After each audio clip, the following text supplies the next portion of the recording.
different.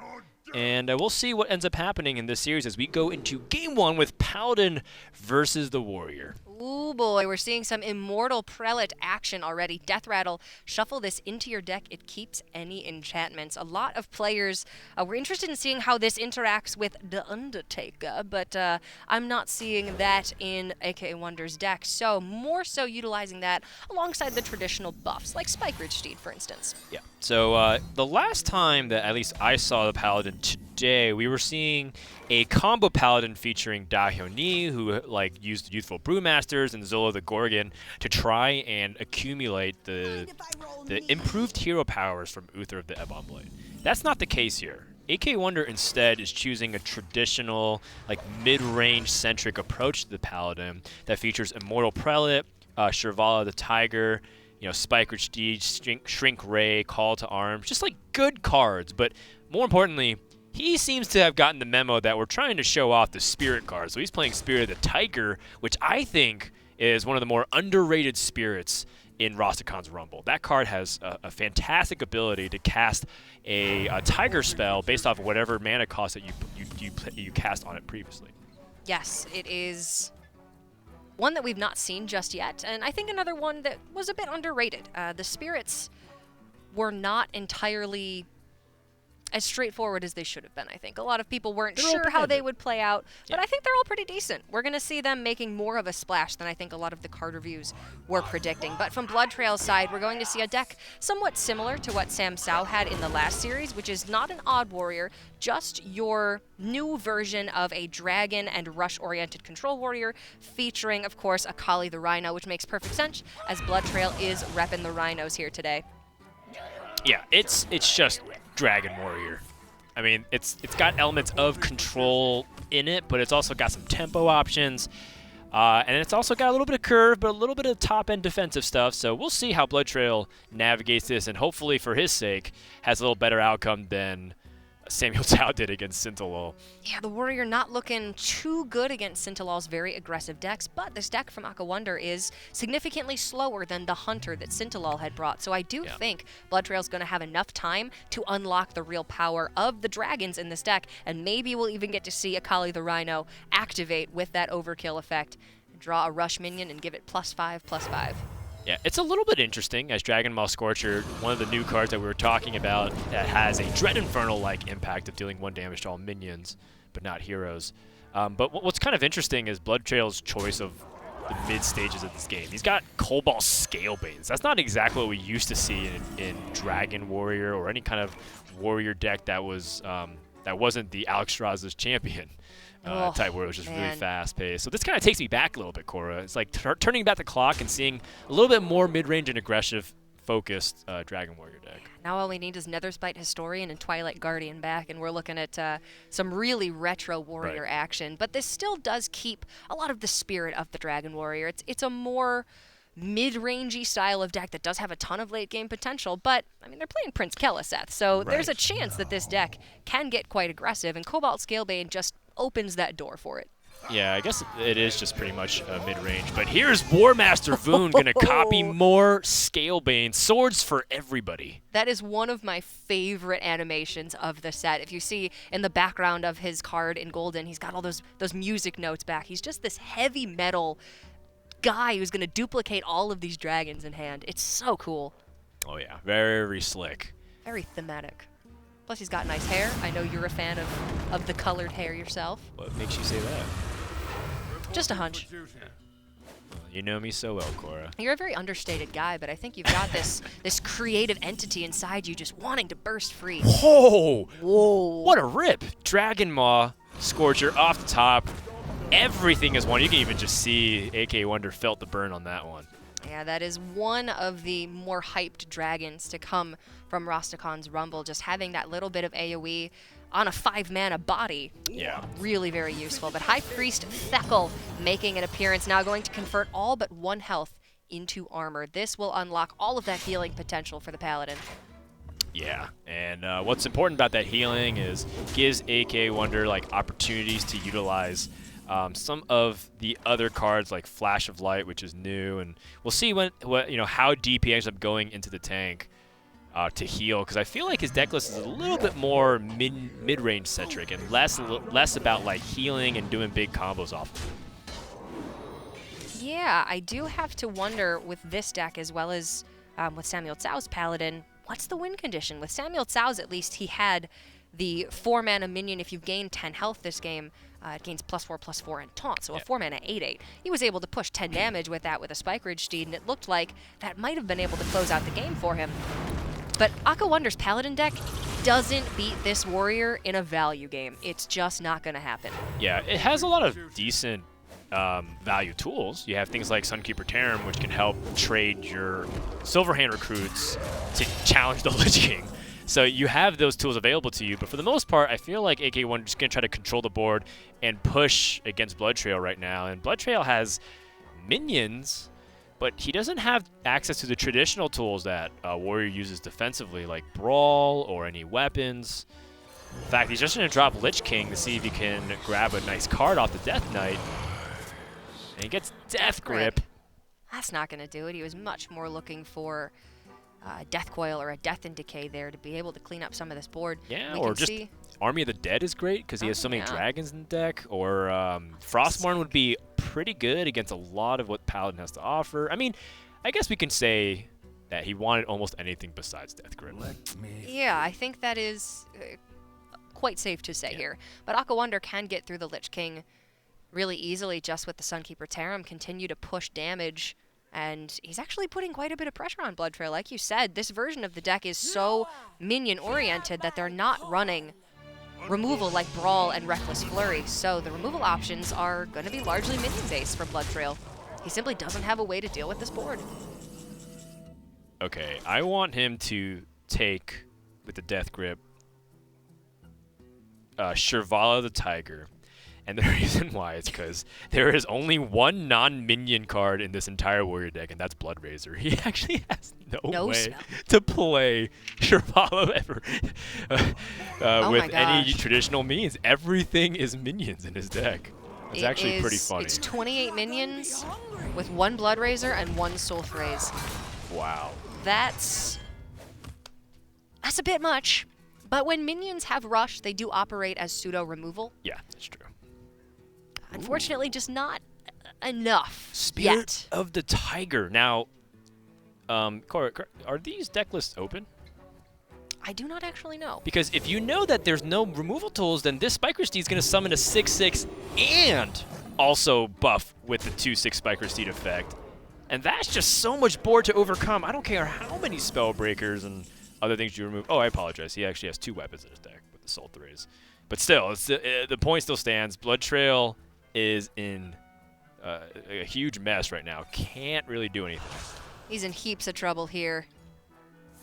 And Wild Pyromancer with 0 spells in the deck is not going to get the job done here. So Bloodtrail very quickly losing game number 1. Doesn't really matter that AKAWonder's Paladin deck doesn't have the strongest win condition. It was just able to apply enough pressure in the early and mid game that playing a single minion every turn for Bloodtrail just wasn't enough. He found the overkill, though, which was himself.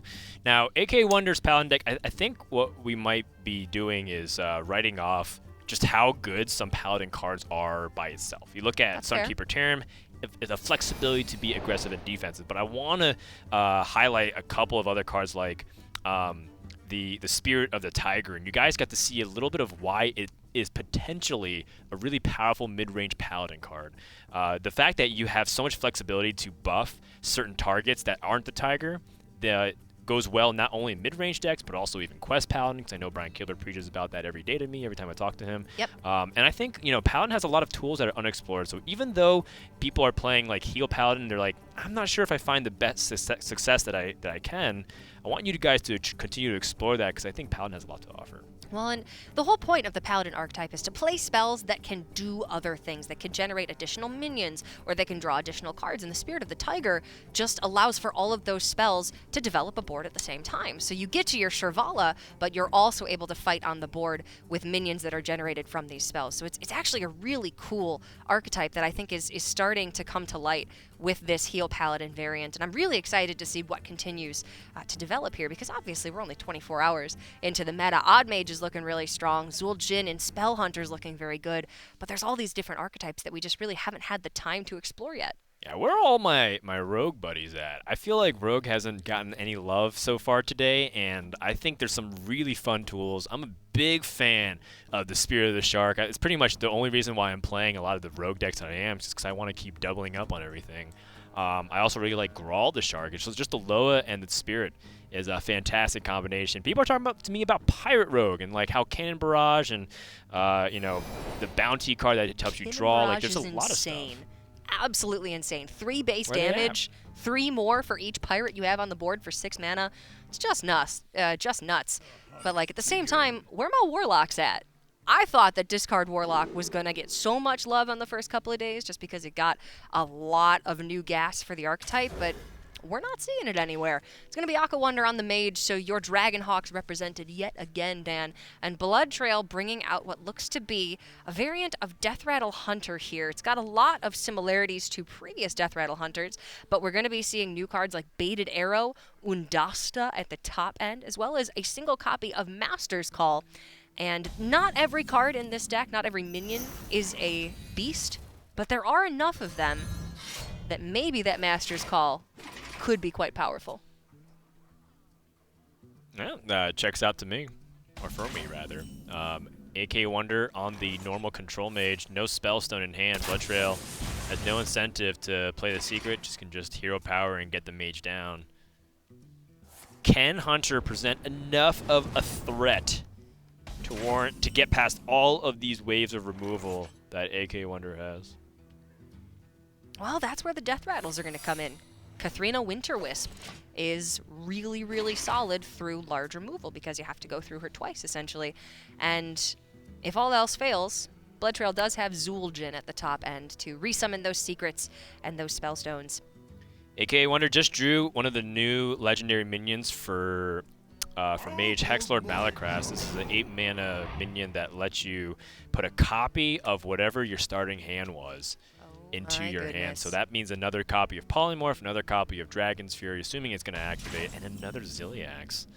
So AKAWonder has a lot of tools, and I think that card is pretty underrated as well. People thought Ancient of War was pretty nutty when you can have Hexlord Malakras be very consistent about what it draws from your deck. I think it's fantastic. It really requires a specific kind of greedy control mage deck, and just from the glimpses of the mages that we've seen so far, a lot of players are more gearing towards an odd mid-range style of mage. But if you want to go towards just a strict control mage build, Hexlord Malakras is insane value. Unity, precision, perfection.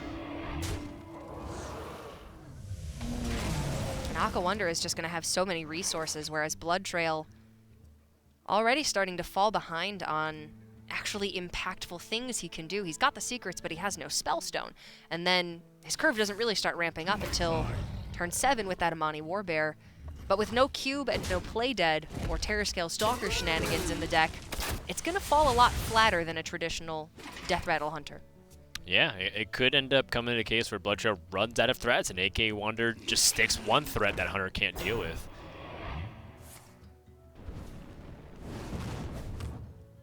Yeah, there's no need to rush the situation here for AKAWonder too. You can just deal with the board, make sure Hunter can't leverage any minions or beasts. Zul'jin finds his way into the hand. And we saw things like Crushing Wall, so the new hero card Zul'jin, which lets you recast every spell that you've played this turn, but target chosen randomly. Going to be fairly consistent, it seems like. A bunch of secrets, things like Crushing Walls.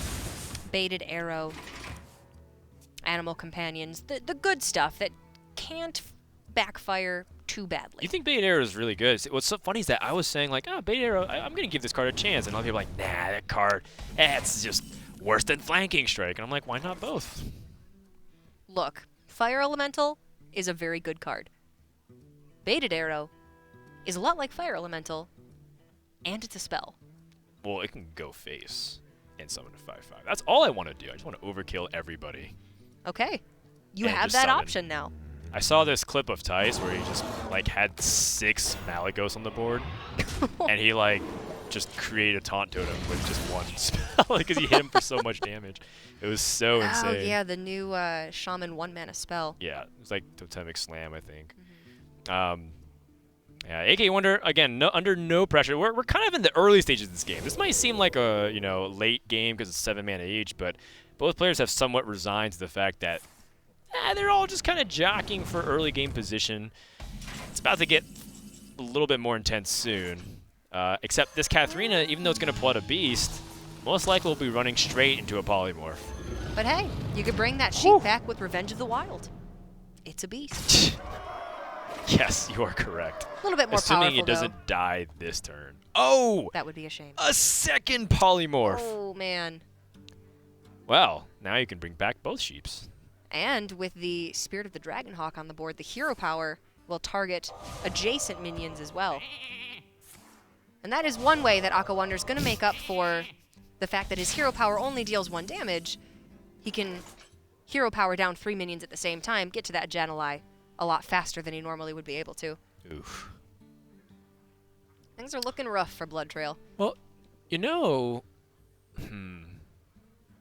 without Jaina in the hand, I kind of wonder if I'm Bloodtrail. Ooh, I see what I did there. If I want to just keep hero powering a lot and try to pressure my opponent's life total. Yeah. I mean, stacking the board is also okay too. But, if you're going to put your opponent down into, 15 or below health, then you can start challenging your opponent as opposed to trying to outvalue them. Revenge of the Wild with Zul'jin is actually insane. Assuming it works in the order you hope it does. Sometimes you summon the minions and you kill your own minions. And sometimes your board's full of wolves and then you can't bring anything back, but the potential there is pretty great. AKAWonder does just get Jaina down on turn 9, and like you and Admirable were saying, some things are always going to ring true in Hearthstone. Wild Growth into Nourish into UI is pretty good, and so is a Jaina on turn 9. But that was off of the top, I believe. AKAWonder did not have that, and he just kind of drew the polymorph and drew the Jaina. Now Bloodtrail has to react to this situation. I don't even think he really can. He needs to be able to clear up the water elementals and put on pressure consistently every turn. He just doesn't have the cards to accomplish that right now. And Zul'jin's good, but he's only as good as the spells that you've played so far this game. We've seen no Spellstones, no Crushing Walls, no Animal Companions. Not a very good Zul'jin.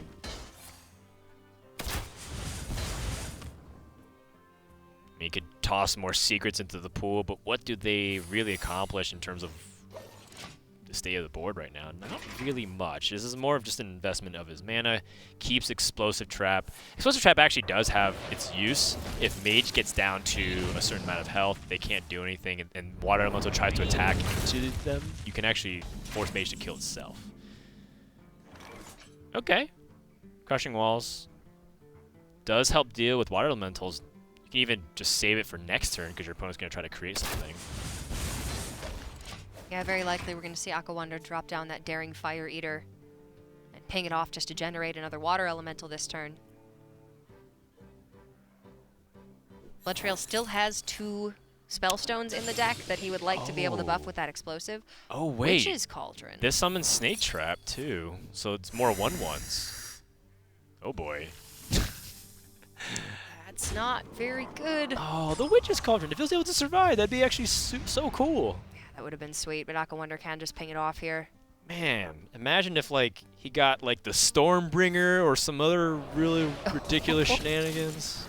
Stormbringer, Raining Toads, and Bloodlust.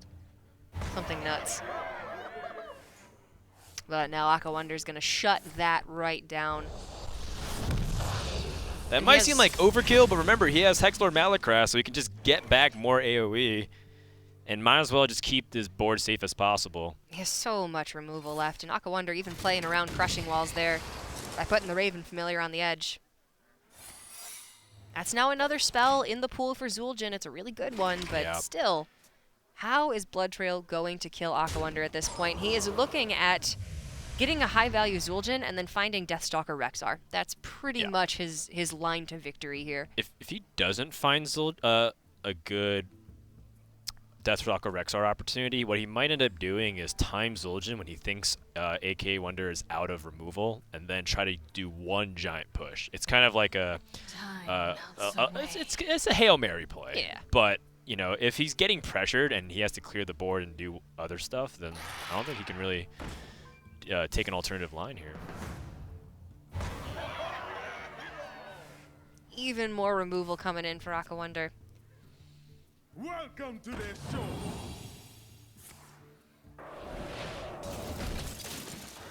The issue with that Zul'jin Hail Mary is Bloodtrail doesn't even have any of those board building spells in the pool. Undasta. I wonder if AKAWonder should have actually pinged his Raven Familiar so that he has the opportunity to ping the 1/1 the following turn. Zul'jin coming crashing down the board. Remember, Crushing Walls is in the pool, something that AKAWonder did not play around.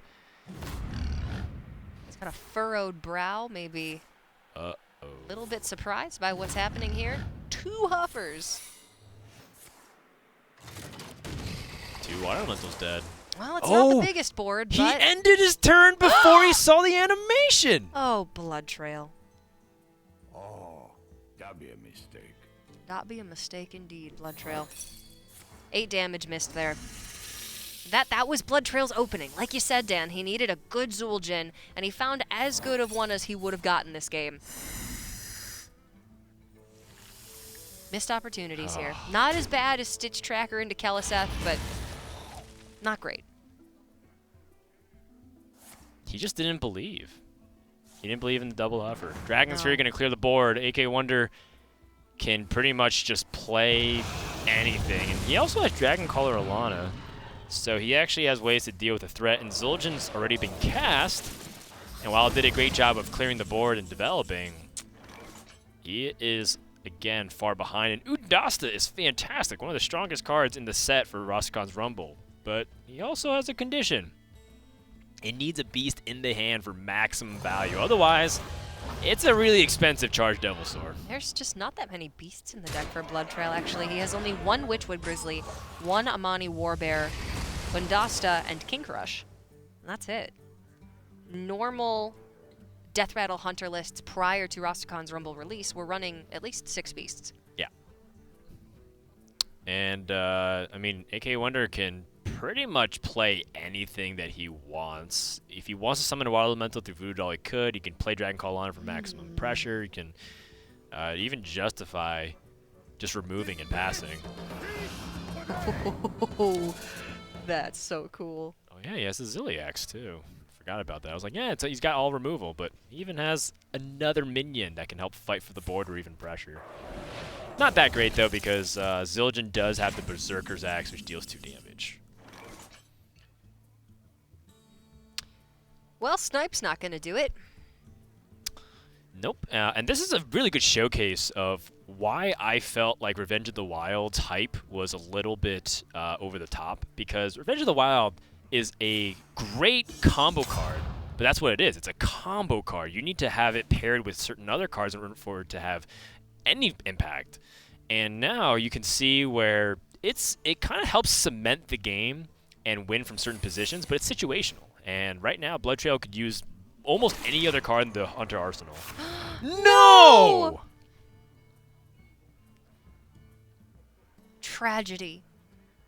Jan'alai the Dragonhawk has been burned, and Hexlord Malakras actively working against his Loa. Well, I think he should just concede. This is, It only makes sense. The whole point was to represent the Loa and represent your tribe.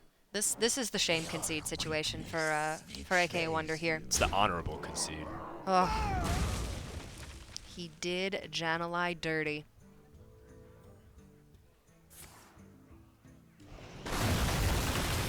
Still trying to grind out as much water elemental value as he can.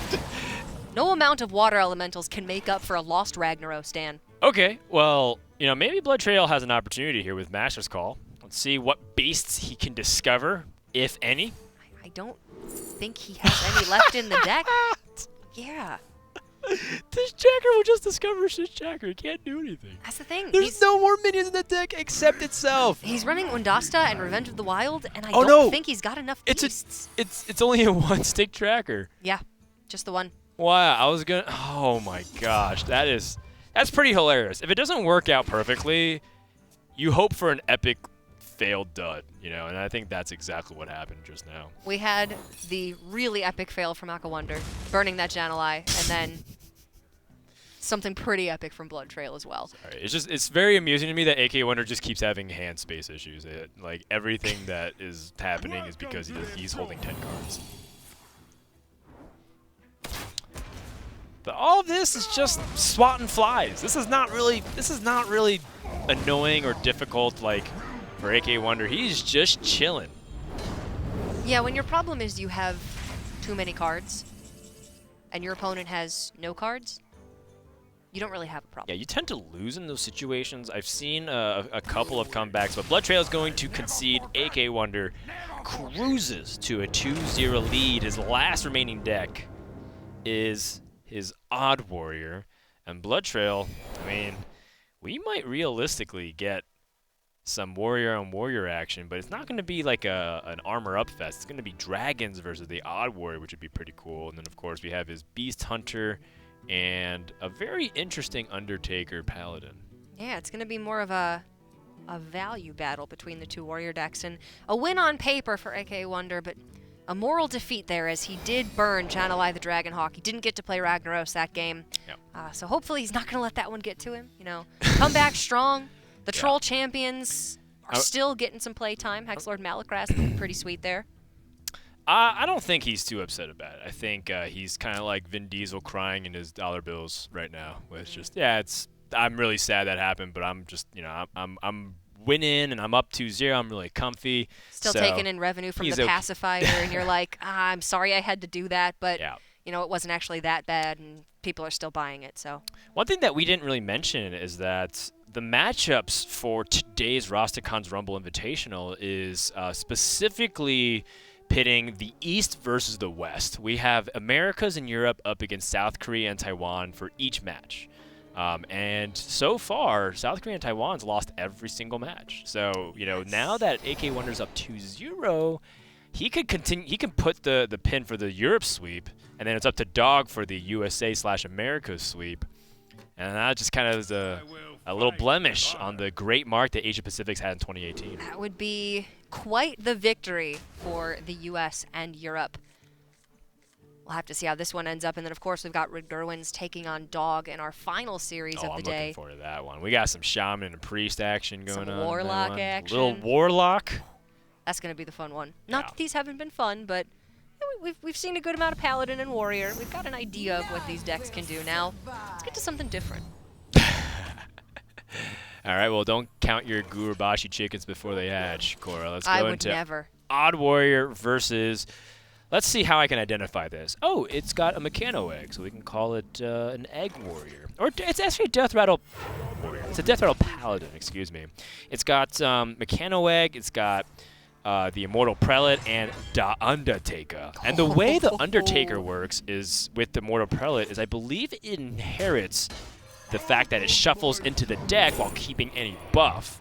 Yes, Team 5 did confirm that that is the way that the Undertaker worked. He absorbed all of that power from Mankind after he threw him 16 feet off of a steel cage through an announcer's table, and now he gets to shuffle himself back into the deck.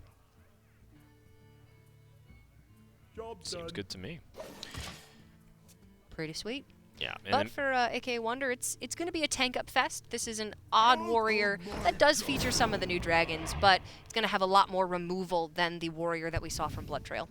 Yeah, it's got Emberscale Drake, Crowd Roaster, the Smolder Thorn Lancer. Some really good new tools. Dragon Moss Scorcher. Taking more of that mid-rangey dragon approach than the mech approach that Odd Warriors have had for the last 4 months. It's got some mechs in there. It's got Dynomatic. Got some Omega Assembly action. It's got, of course, the King of Mechs, Dr. Boom. Okay. Mad Genius.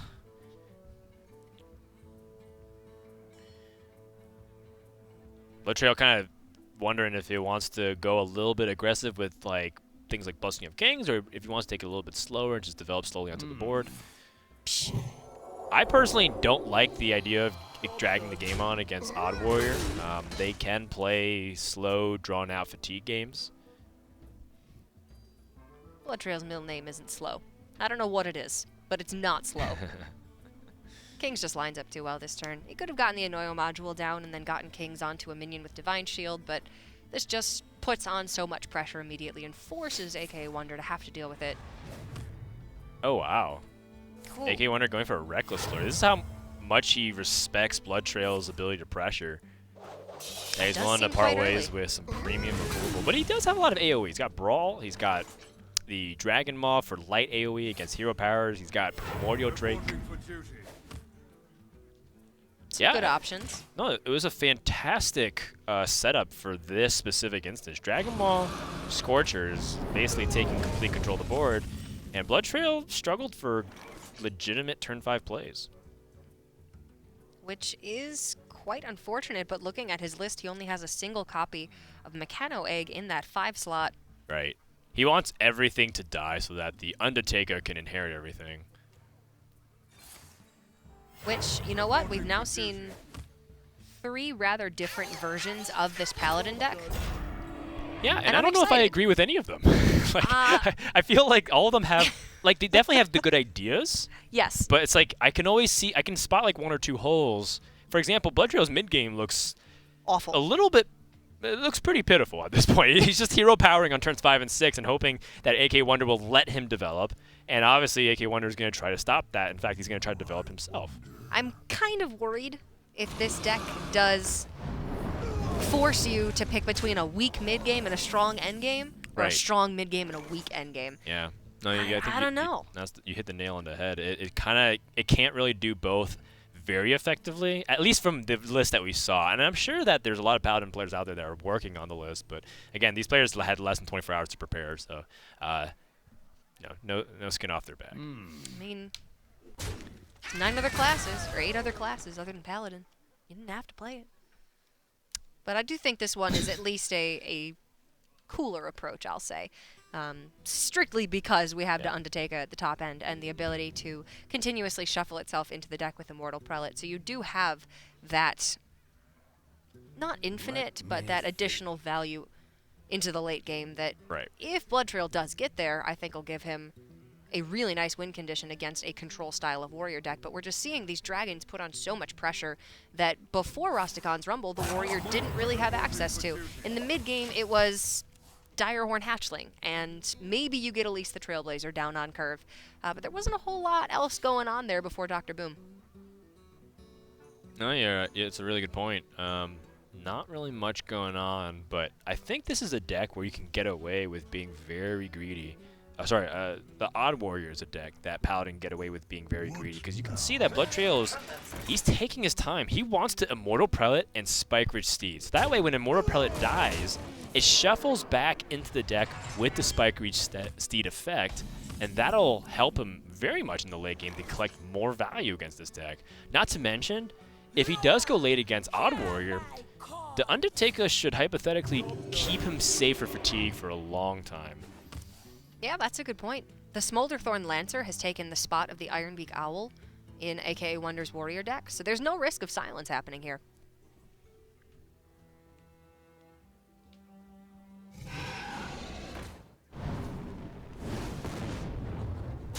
All right, well, Crowd Roaster. I think Coming in hot. with Bloodtrail having that Immortal Prelate shuffled into the deck, things look all right for now. And the Mechano Egg picked up. That's also a nice target for Spike Ridge Steed. Or Blessing of Kings, ideally.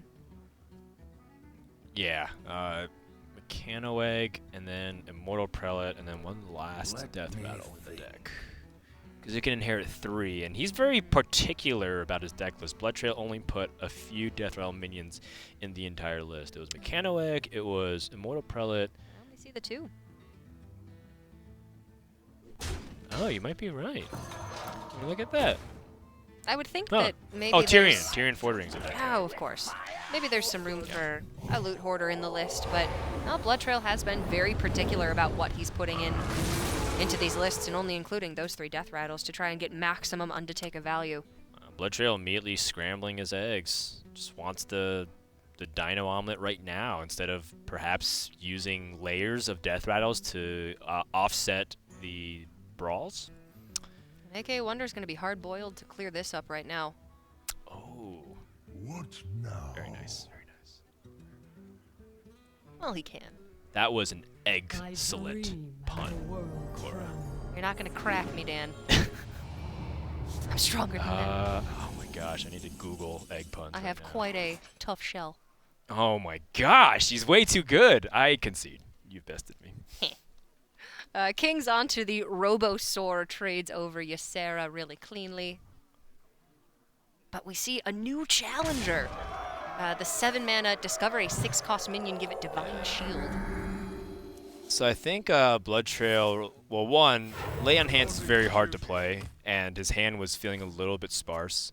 Has a quality and Consecration to back himself up, so he didn't need to trade directly into Ysera this turn. I still feel a little scared because Ysera has some very powerful cards at her disposal to really mess with you. Even like things like Dream can help stall Undertaker just long enough that you invested your entire turn to nothing, and then they tempo you out.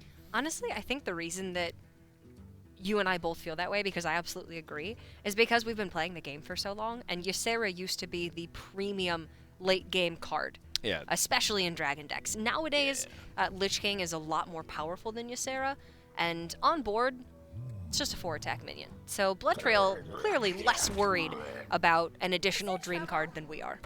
That could be true. I still would have killed that thing every time. But I think unless a hugely impactful card comes in the hand right now, Dream is okay, like we were talking about. Oh. Ooh. Well, Dream's going to be very, very nice against the Undertaker, especially since, like I said before, no silence in the deck. Yeah, and oh man, the Undertaker will shuffle back in the deck stronger if you put Blessing of Kings on it, so that's another reason why Bloodtrail may have held on to it, plus Sound the Bells. AKAWonder can Dream that right back. Keep putting on pressure if he wants to, make it so that Bloodtrail can't play to Undertaker later on unless he risks, being killed.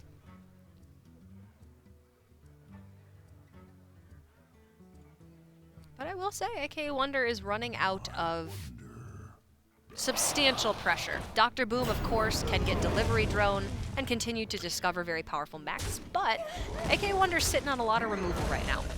Yeah, so the part of the problem with oh wow, yeah, the 8/8 survives afterwards. Part of the problem is that AKAWonder doesn't actually have a way to directly pressure Bloodtrail like you said, but more importantly, the way you often win as Odd Warrior is to like drain your opponent's resources, and with the Undertaker, it's not gonna happen.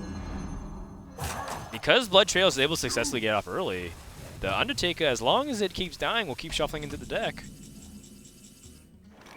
And AKAWonder looked a little surprised by the power of the Undertaker. They're able to summon that Robosaur. Right. He's like, surprisingly effective. Maybe I have to start playing for tempo. Yeah, ended up having to dream that instead of just dreaming the Undertaker. But Ooh. Robosaur, of course. Ziliax is nasty because then you play the Undertaker and then it leaves behind an 8/8 and then you can immediately rush with it. Mojo Master Zihi, but chooses Frozen Crusher, just wants raw stats. That's an 8/8 on the board. Yeah, it's because Zihi's a battle cry, so you don't get the effect of it. Take the best stats. If Bloodtrail could have taken that, maybe he would have. His hand's a little bit heavy now, but to force AKAWonder to go back down to 5 mana, maybe there could have been some reason to do that. But this Robosaur is not coming down anytime soon, so the most stats that he could have on board to challenge the Primordial Drake. Yeah. It's just that Frozen Crusher. Yeah, I agree with this Dr. Boom Mad Genius. I'm even willing to go forth and say that AKAWonder's best chance to win this game is like through a delivery drone into either giant mechs or like a Mech-Cthulhu style situation. But that's far, far away and also a very remote possibility. Well, with equality, something like a Beryllium Nullifier isn't going to be powerful enough to win the game for AKAWonder. It's just looking like Bloodtrail's got the value he needs to be able to win this one. And maybe he's found the late game that works with this Paladin deck, not leaning entirely into High Priest Thekkel and Shrivala the Tiger, but actually going infinite in the form of the Undertaker. Yeah. That's pretty sweet. 50-50 here, and a pretty big one. Oh, no, you Doesn't can just have kill to off be, the dude. yeah. Yeah, there you Can go.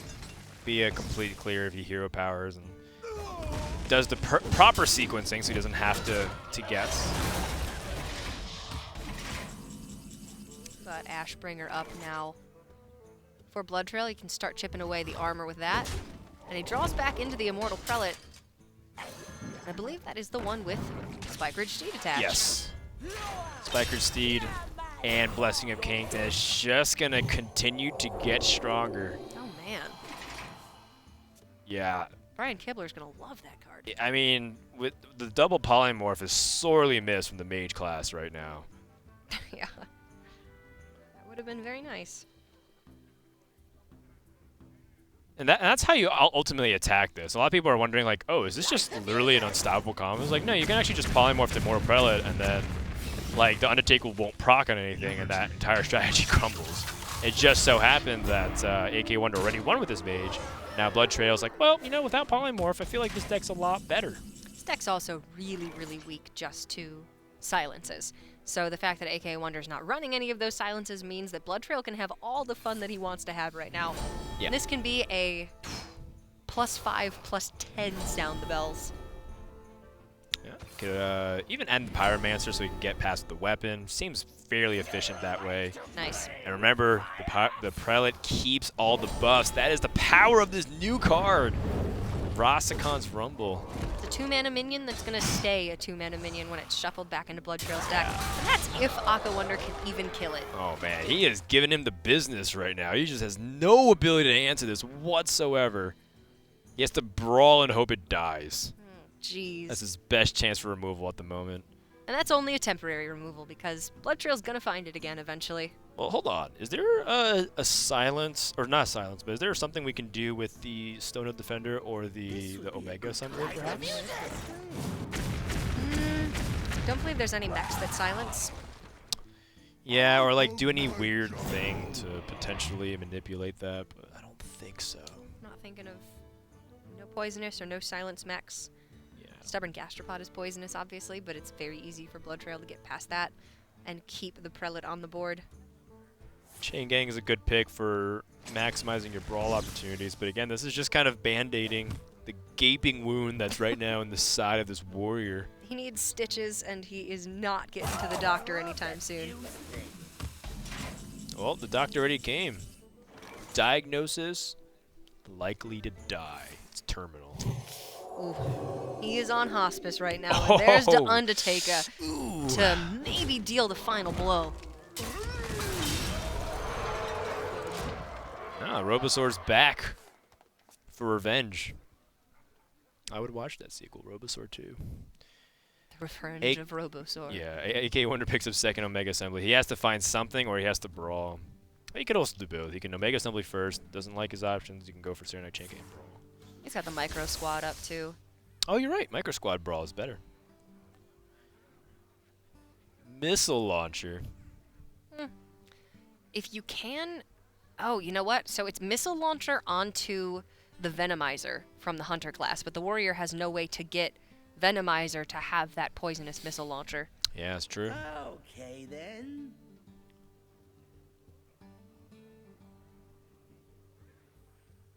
Looking like AKAWonder has to go for the brawl here.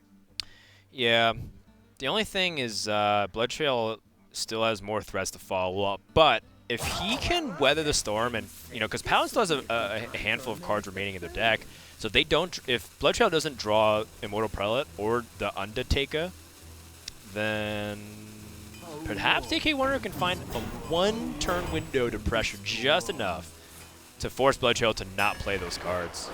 But Immortal Prelate has Spike-Ridge Steed, so it's always a good play. Oh, the punish!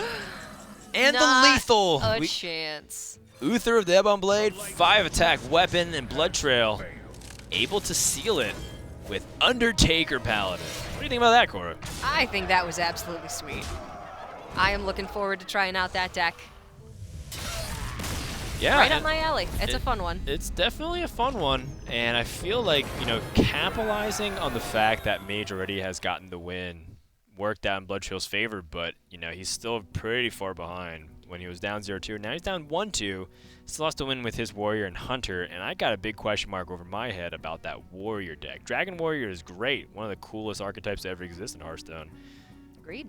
But is this the list?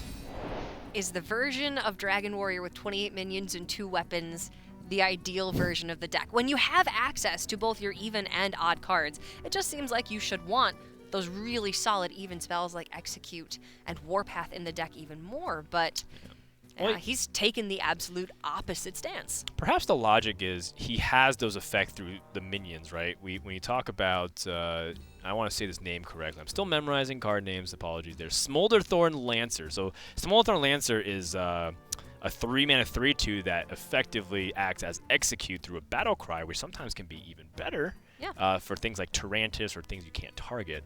So, that kind of offsets a little bit of not playing those Executes and Shield Slams, but it's not as, it's not as clean as you'd like it to be, because you have to be holding a dragon, and sometimes minions aren't exactly damaged, and because you don't have easy spells to activate the damage, you can't exactly always guarantee the proc, versus having Execute and other weapons makes it easier to piece together. So we'll see if it ends up paying off as we go into Game 4 with Warrior versus that Hunter deck that Bloodtrail was playing. Okay, I have some questions about this Hunter as well. Primarily, how many beasts Bloodtrail has chosen to run. With the addition of Undasta and Revenge of the Wild, you would think that he would want to be running perhaps even more beasts than is necessary to ensure he's got one in hand when Undasta comes out to overkill and summon immediately. But he's gone for a pared back approach with the beasts. 1 King Crush, 1 Undasta, 1 Grizzly, the Amani Warbear. I just don't know. It did not work out for him in the first game, that's for sure. This time around, he does have that Spellstone early on, so he's going to have a little bit better of a mid-game at the very least. Yeah, I want some Undasta action. Eternium Rover just going to start off the curve here for AKAWonder, and as long as he can get ahead of the Hunter, it'll make the transition to the recruit phase much easier to handle, because Odd Warrior kind of just has to make sure to line up their removal and budget their resources, but Hunters that know that are going to threaten just enough to make Warrior uncomfortable to spend their removal on suboptimal boards. We'll see if Bloodtrail can ride that line really efficiently. We do see Master's Call in hand. Discover a minion. If all 3 options are beast, you draw all of them.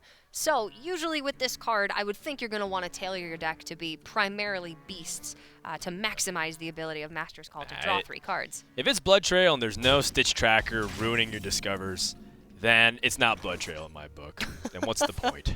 Bloodtrail does what Bloodtrail wants to do, and you know what? He's going to the World Championships. Pretty sure that is what he wanted to do. Well, good, because he did it. Great. It worked. Fantastic. Ziliax, Bronze Gatekeeper, all these mechs that can combine and magnetize right now seem pretty good. Ziliax looks good here, but again, it's one of those things where you have to, is it do you want it now, or do you want it later? It's so hard to pass up this tempo. This is just a little bit too good and a little bit too difficult for Bloodtrail to deal with. At least without the use of that Hunter's Mark. And you know what? Yeah. If Bloodtrail has to Hunter's Mark right now, that's one less Hunter's Mark he has for later on. It's true. And one thing I have noticed about Odd Dragon Warrior, is that it has those mechs that you were talking about, and sometimes they conflict with each other. Dynomatic gets in the way of a lot of the other dragons on the board, and vice versa. You're holding mechs, and you're I need to hold dragons. If AKAWonder didn't draw that Dragon Maw Scorcher, that Crowd Roaster's stranded in his hand until he draws that dragon. And it's because you're kind of splitting the difference and doing both, sometimes you run into awkward draws. Seems like everything's okay now, though. The risk that you take when you're running multiple tribes in a deck, and we'll just have to see over time, as more and more games are played with this archetype, if it's worth it. Stitched Tracker drawn. Now that Houndmaster Shaw, I believe, and Prince Keliseth are the only things between Bloodtrail and a perfect Master's Call, but also just an additional copy of King Crush is going to be a lot of damage this game.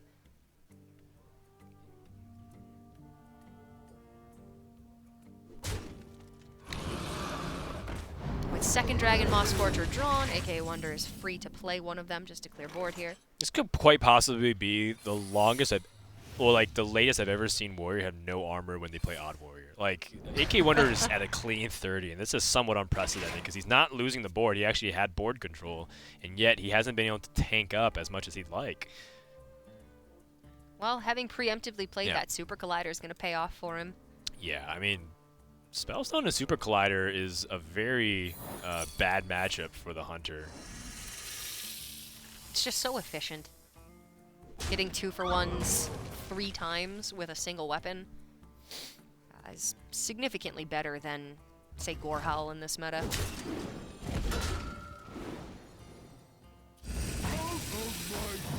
And AKAWonder can just keep developing. He's doing what Odd Warrior does best, removing stuff while also applying just enough pressure to make the opponent uncomfortable. All right. Oh. Katharina. The Beast Within. Give a friendly beast +1/+1 and force it to attack one of its opponent's minions at random. Yeah, well, Katharina seems a little bit hard to pass up on turn 8. Very powerful effect. Kind of got that Master Overcard feeling of overwhelming stats. Oh! Ooh, Dasta! Let's go. That's going to bring out King Crush. Oh, yeah. Spam that pasta to summon Undasta. King Crush hits the board. Big damage this turn, and AKAWonder needs to clear this, but he doesn't have Brawl.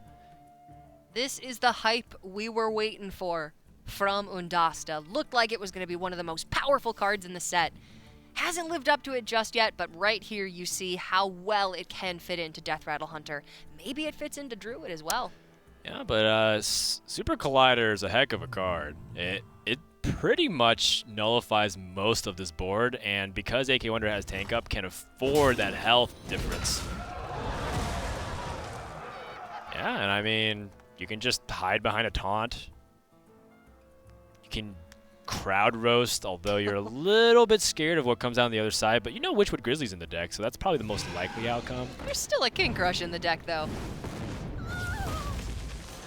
Okay. No King Crush. Getting rewarded for AKAWonder. So the Master's Call here still has Houndmaster Shaw, so no pull. But King Crush is just good burst. The Beast Within gives Bloodtrail the ability to attack the 7/4 very cleanly, and then attack again. It does not take away the attack for the turn, which is important to note. Single minion can clear 2 things in a turn then. If it did consume the attack, I think that card would be pretty much unplayable. But real bad. Crowd Roaster off the top. AKAWonder is not going down without a fight. And that King Crush only has 8 attacks, so it's 9 damage to 15 right now. AKAWonder's looking a little anxious. He was up 2-0 in this series. Looked like he had it in the bag, but Bloodtrail is fighting back. We may get to see that all-important Warrior v. Warrior matchup.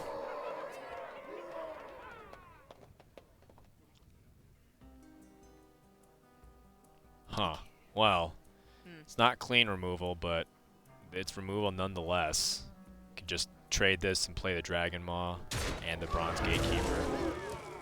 Actually, it is fairly clean. You get to squeeze into hero power. Yeah, important that that was not a freezing trap. Otherwise, AKAWonder would have had to maybe play Shield Slam and Dinomatic this turn. Yeah, it looks good to me. You stop any charger with the Bronze Gatekeeper, and you get to tank up to 10, so you're just a little bit safer out of range. He's going to want to tank up every turn if he can now, because he's just a little bit too low for comfort. I can understand the reason of wanting to play the Dinomatic, because when you're playing dragons on the board and you feel like you can't play Dinomatic because you're going to hit your own minions. But 3/6, definitely better than the 3/4. Deathstalker Rexar. So now Bloodtrail has incentive to play Zul'jin first, and then play Deathstalker Rexar, so you can get all the spell benefits for Zul'jin, and then use Zombies build a beast, excuse me, and ride that pony all the way home. Absolutely. The Zul'jin Battle Cry is the real reason you're playing this hero. The hero power only deals 2 damage. So you want to get that down first, and then start to capitalize on the Build-A-Beast from Deathstalker Rexar. But things looking Like they might be lining up for Bloodtrail here, especially with that Rexar pickup. He's running low on resources, but Rexar is additional resources every single turn that AKAWonder is going to struggle to deal with. Yeah, and Zul'jin will kill the 610 guaranteed. Crushing Walls does not need 2 minions on the board to activate. There's a Spellstone in here. A couple of secrets.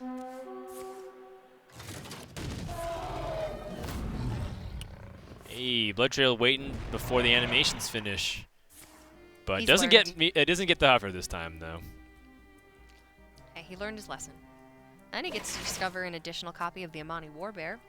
7 mana, 5/7 Taunt Rush. Yeah, well, Brawl and Dynamatic should clear off everything guaranteed, although you're still at 8. Not out of the clear. Not Right, just with yet. 3 showing. AKAWonder really looking for Dr. Boom Mad Genius, as you said. Well, he might even want to shield slam this because he doesn't want to take any more damage. Or, sorry, he wants to increase his ability to survive any damage. Well, he's seen What now? the one discovered King Crush so far. He saw King Crush also played from the hand.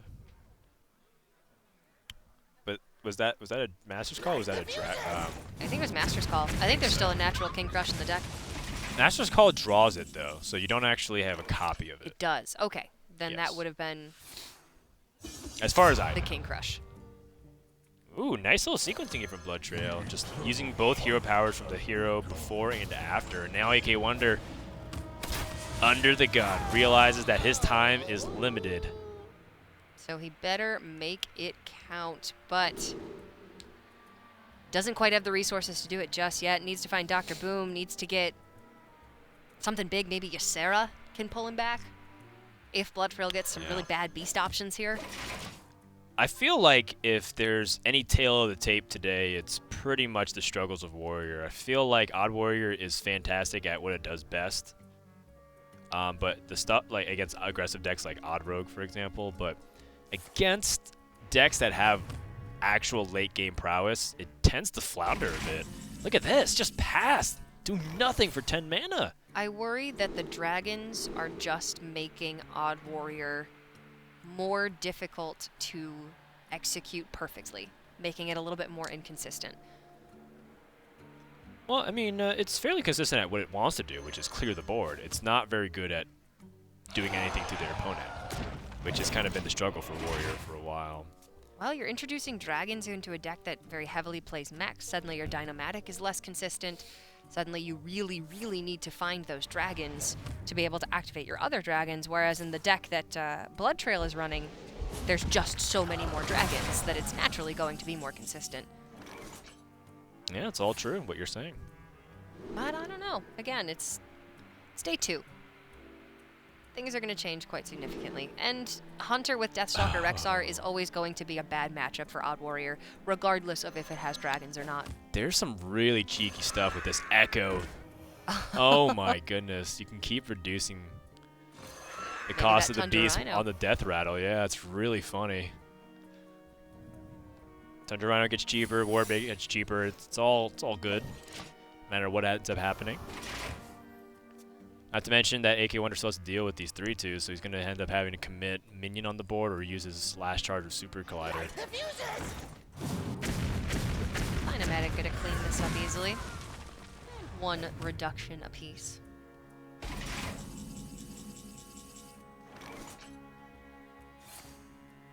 Hit the Well. button. Neither of those minions in hand needing rush. Yeah, Timberwolf, a fantastic potential pickup. Chooses Arthas instead, just because it wants the straight-up value. Looks like Bloodtrail is prioritizing just big threat after big threat. Yeah, he went quite heavy with that pick, but there's really nothing else that he wanted to play from hand this turn. The secrets are... well, they'll be played when he has mana, I guess, or when he finds that second Spellstone, Yeah. but right now they're not priority. And he'd rather save the Tundra Rhino Beast until he finds something that he wants to play alongside it. So might as well keep picking up big stuff. 1 big minion per turn off of Build-A-Beast will just win him the game eventually. And, I mean, AKAWonder is building back his life total, but it's all just superficial. If he can't win back the board, which he eventually will run out of resources, he's just going to die at the first zombies that sticks. Because then another one will come up. And so if he ever skips a beat, he is in deep trouble. Plus, his health total is stagnant. It's its armor total that's climbing. And eventually, he's going to need to play Reckless Flurry, getting rid of all of that armor he's working so hard to build up and leaving him with just 6 health again.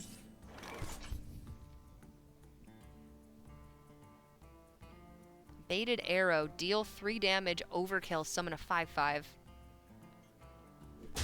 Bloodtrail wants to run in 2 damage to this Nightmare. How did you say it? Amalgam? It's amalgam, Cora. Oh, Please. my apologies. You'd think I would have known that by now. Try to keep it professional here, Cora. Of course, Dan. Of course. Oh, wow! That's not something you see every day. Galaka Crawler on the Nightmare Amalgam. And that is going to be a large crab. AKAWonder kind of chuckling because Nightmare Amalgam is every major tribe in Hearthstone. It's a mech, it's a dragon, and yes, it's even a pirate. Somehow. It's probably the eye patch. Yeah. Not sure where else the piratiness would manifest. Yeah, maybe a little scimitar or something, but Reckless Flurry coming down to finally get rid of his armor count.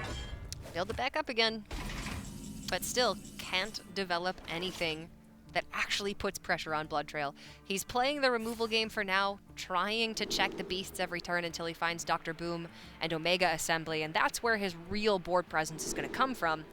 But if it doesn't come quite soon, Bloodtrail is just going to run away with the game. Yeah, well, Bloodtrail's got the Frostmourne for big damage. AKAWonder running out of time, and he looks like a sitting duck. I don't know what he could draw right now. Now Bloodtrail's threatening lethal next turn with the Rhino and the Pterodax Hatchling. Plus the Frostmourne equipped, so that's just gonna do it. Bloodtrail ties things up here with his next turn. We're going to game number 5, Dan, and that's gonna be Warrior v. Warrior.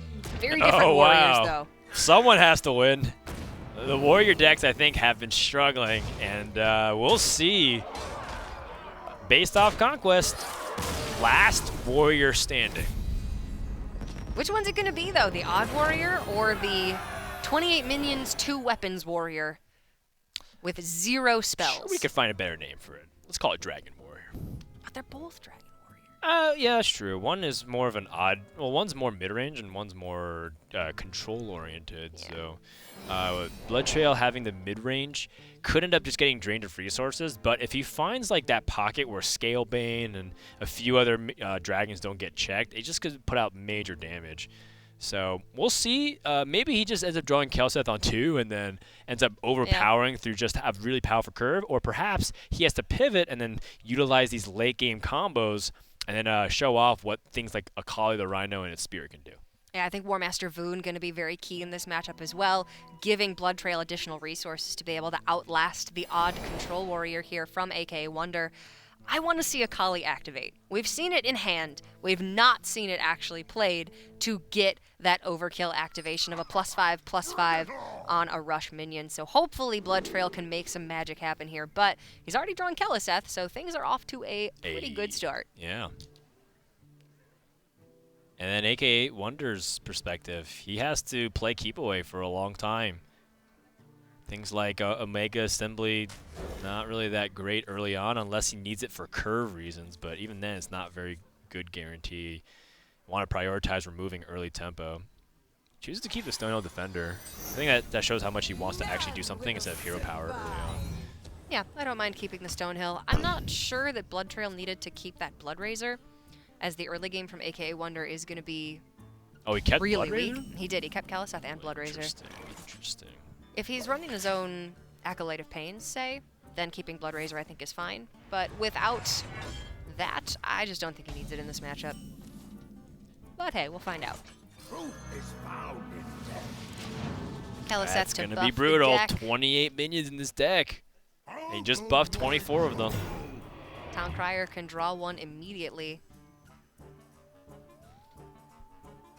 23, excuse me. I forgot Kelseth itself is the minion. AKAWonder picks up pretty middling taunt minions. Nothing really substantial outside that Senjin.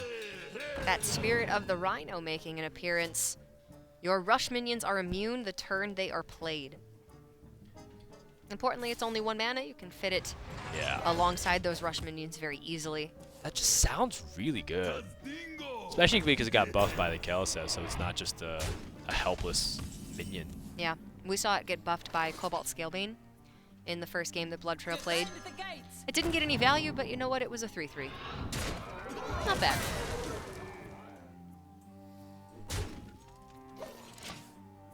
A little preemptive bump so that Bloodtrail has options to get past his taunt if he wants to very efficiently. Dynamatic gonna get some nice value here. Clear up the board exactly. And this is the stuff that AKAWonder needs to stave off the pressure. Bloodtrail really hasn't gotten anything going so far. The mid game of this deck is struggling, Cora. So weird. I mean, there are mid-range minions in the deck. There's Dragon Moss Scorchers, Ember Scale Drake, Darius Crowley, Cobalt Scalebanes, and Warmaster Voon. Bloodtrail just hasn't found them yet. I don't know, Dan.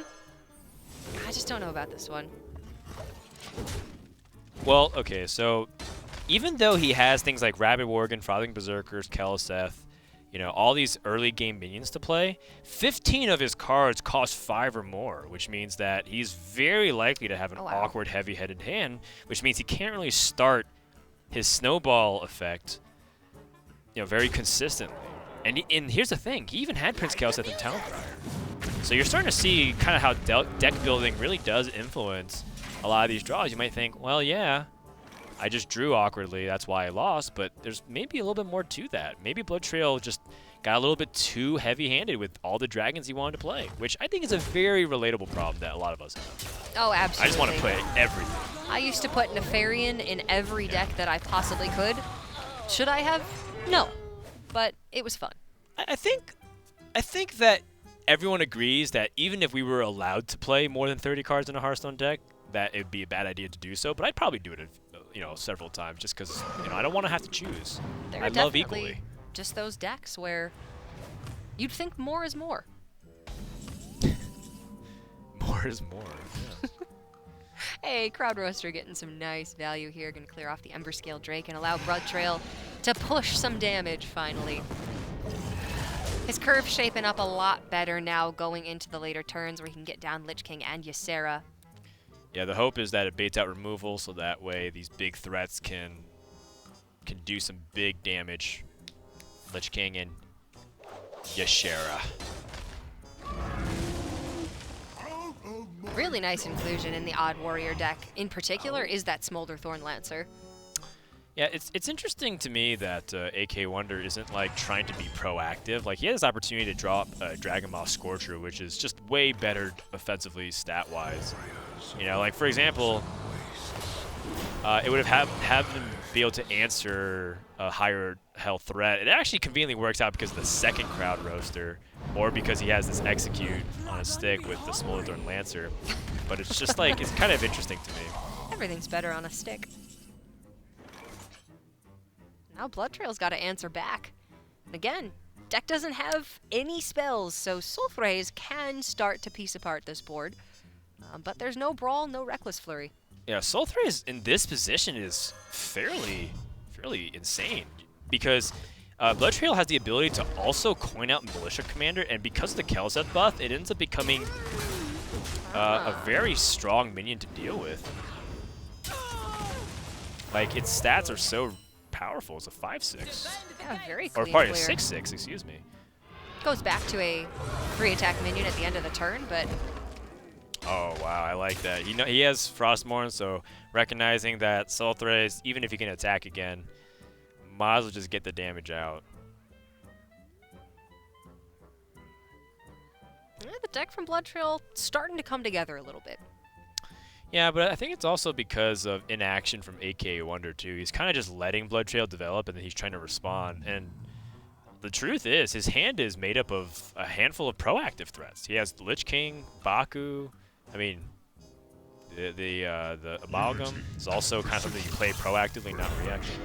I think it's difficult for AKAWonder to want to go proactive with a deck that is, by nature, so very reactive. And especially Right. looking at these decks up against each other, AKAWonder should be the defensive deck, whereas Bloodtrail should be the aggressor. But it's important to know when you have the ability to play outside of your normal deck's range, which I think is what AKAWonder could have done here. Even this turn, it was just a Militia Commander on the board, but he cleared it up and played a lot weaker onto his own board instead of just jamming the Lich King. Right, and the longer the Lich King takes to get down, the likelier it is to have a weaker impact because your opponent will have more cards or save more removal for bigger options like that. These dream cards can really, really help out Bloodtrail. And does he have to do this and Shield Slam? I mean, that's using 2 ideal removal, or good removal, to take out 1 threat, which already generated another card. He can't afford to let Ysera live. If Bloodtrail finds a couple Emerald Drakes, or maybe Ysera Awakens, it's just too good. Please play Akali this turn. Yeah, it's not time just yet, Cora, but Are we close? it is fairly Are we close. there yet, Dan? It's fairly close. Because he doesn't have too many things that impact the board immediately, because Ember Scale Drake, Stranglethorn. Smolderthorn Lancer It does seem like it doesn't should have be an easy Stranglethorn. activator. Yeah, sorry. I will silence this. Now, Lich now King. he's doing the proactive thing though, and you can see the difference. Like Bloodtrail's been using his life as a resource. Oh, that's a pickup. Activating the Smolderthorn Lancer.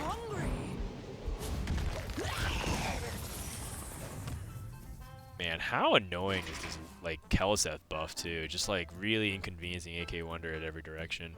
And now because of Frostmourne, Lich King coming down seems like a disaster because you'll always give the Lich King right back to your opponent, assuming they're willing to take the damage. And unless he's able to generate damage himself with the Lich King card that AKAWonder receives, Bloodtrail being at 1 health doesn't mean anything because AKAWonder is not an aggressive deck. You can't really generate damage easily from the hand. There is no scenario here where AKAWonder fully clears the board from Bloodtrail for an entire turn to allow him to play the Lich King onto an uncontested board state.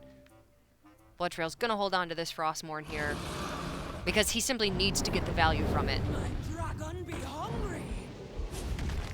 This is the best way for AKAWonder to fight back, but he's running low on resources himself.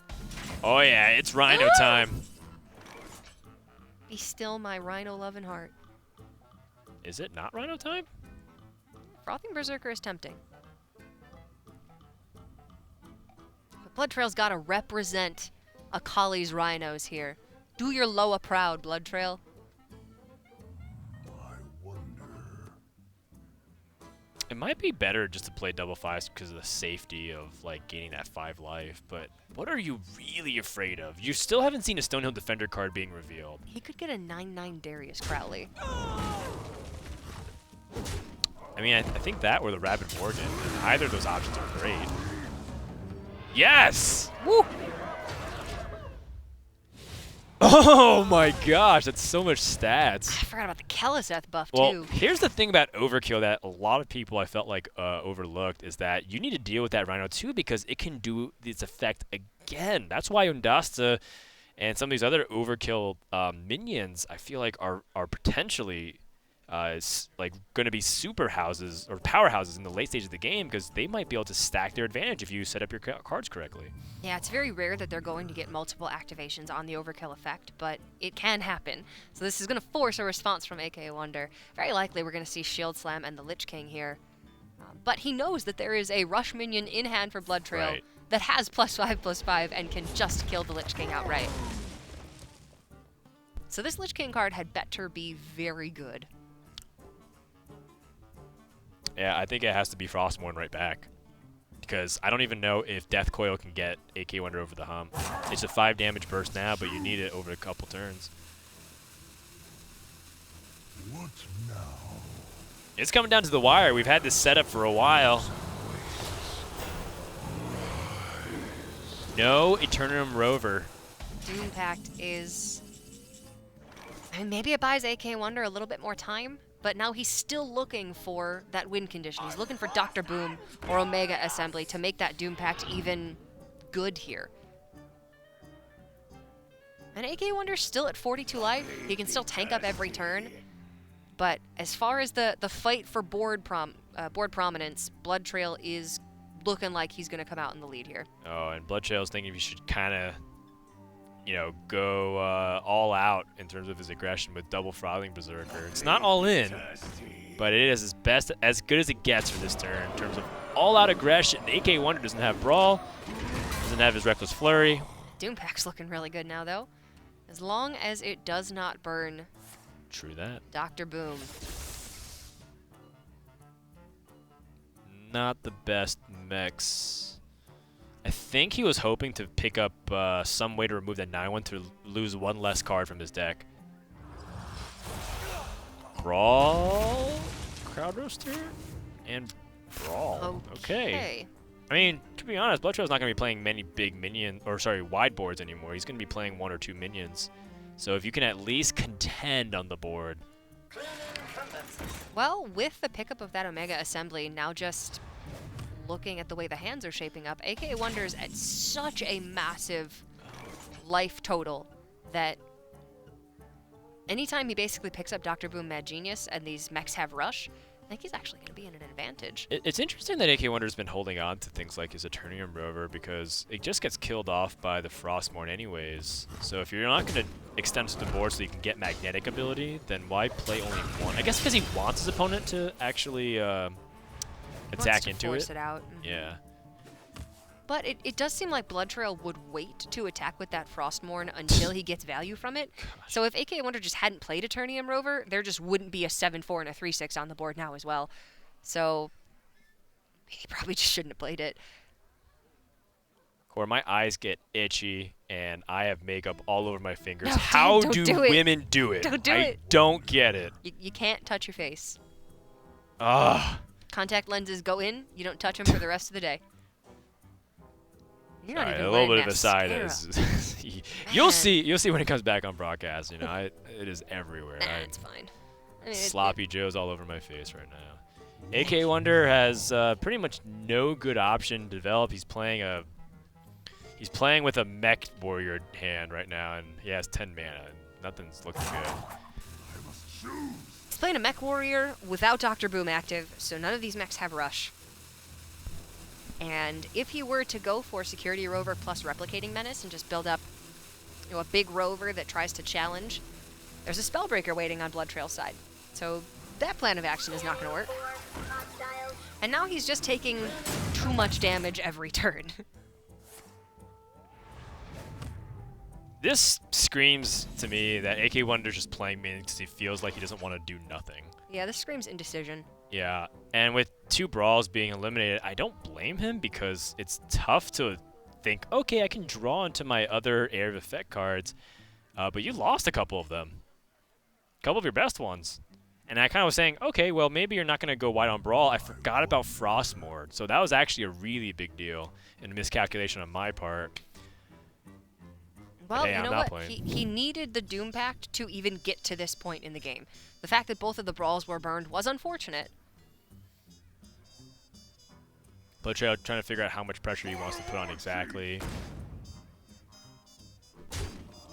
He did see both brawls get burned, so he knows that he's not at risk of being punished that way.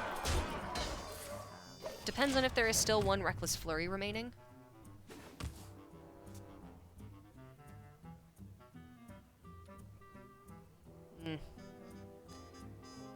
Couple little things that have been cut from the deck. I believe Shield Block is gone, so that's one method of cycle that maybe is coming back to hurt AKAWonder a little bit now. Yeah, it could be. This 4/4 can get value trades or a trade up against the Crowd Roaster. The micro bots do not have rush again, so AKAWonder can only kill one thing this turn.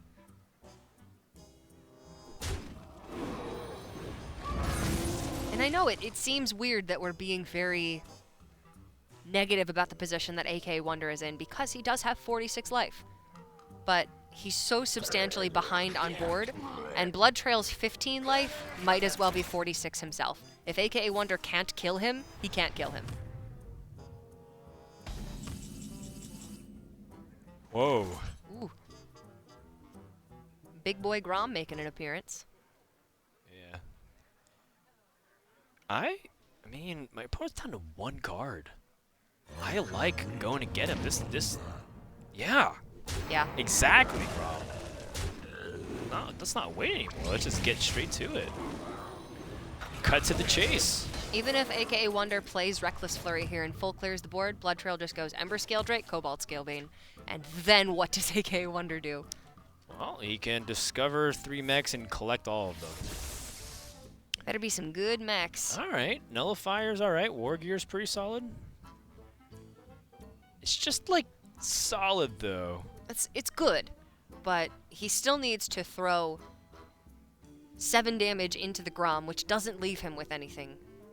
Except maybe an unpowered Steambot on the board. He can use his life as a total at this point. He's so protective of his life total. Might as well just get some value off of it. Playing with your health as a resource is really important, and I think using some magnetic ability in this spot is probably the best. And Nullifier is the hardest to get off because it's so expensive.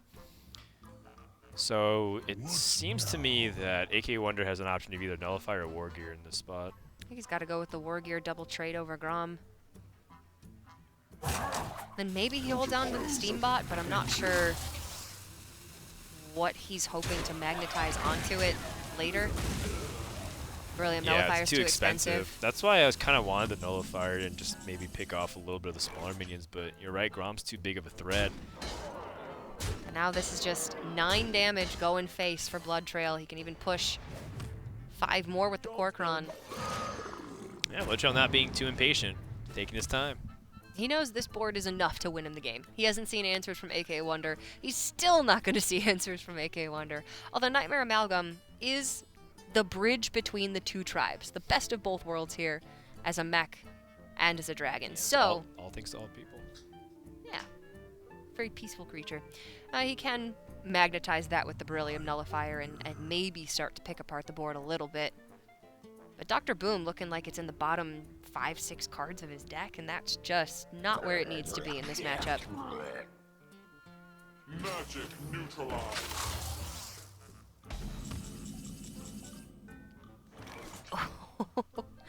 Mojo Master Z he picked up. Set both players' mana crystals to 5.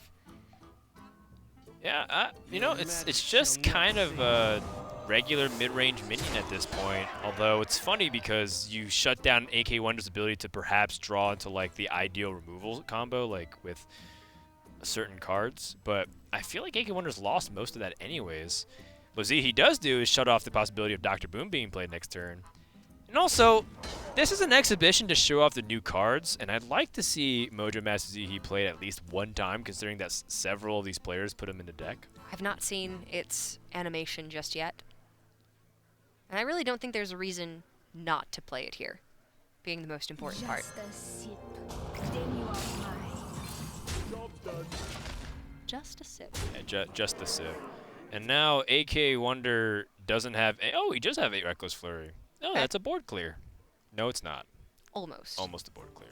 Forgot about the 1 extra 6 health minion. 1/6/2 does survive. Takes his But- entire turn, though. Yeah. Slightly punishes Bloodtrail for overextending. Hey, without that, he couldn't play his Steambot, right? Because he would have 4 or 5 floating mana. Oh, that is beautiful. Gonna get an extra Cobalt Scalebane and Dragon Moss Scorcher in hand now. Oof. Voon is so sweet. If that's not enough reason to play Hey, a warrior that's not odd, then I don't know what is. Dr. Boom Mad Weenus comes into the hand, and now we have a potential out here for AKAWonder. Oh man, hold on. More Scalebanes. More damage. Yeah, I'm not sure which hero power says Twisting Nether, but I haven't seen it. He's not to the spot where Mechathune is game winning yet. Super Collider with the Blast Shield is very nice. Although, I guess you kill out the Scalebane because it's more threatening over time. Yeah, leave Voon up. He's got to do it. It stinks. Still has to get through I mean, 5 more is he big just- minions. just dead too if Bloodtrail picks up a little bit more damage. I think the Kor'kron's got 5 attack. Right, so we go down to 11, gain 7, so you got to 18. Then 13. Kor'kron's got 13, so it's a little bit off for Bloodtrail if Okay, Boone survives. then. Looks like AKAWonder wants to... Well, he was targeting the Ember Scale Drake, but if you want to kill Voon, you just probably have to hit Voon. I love that fuse thing.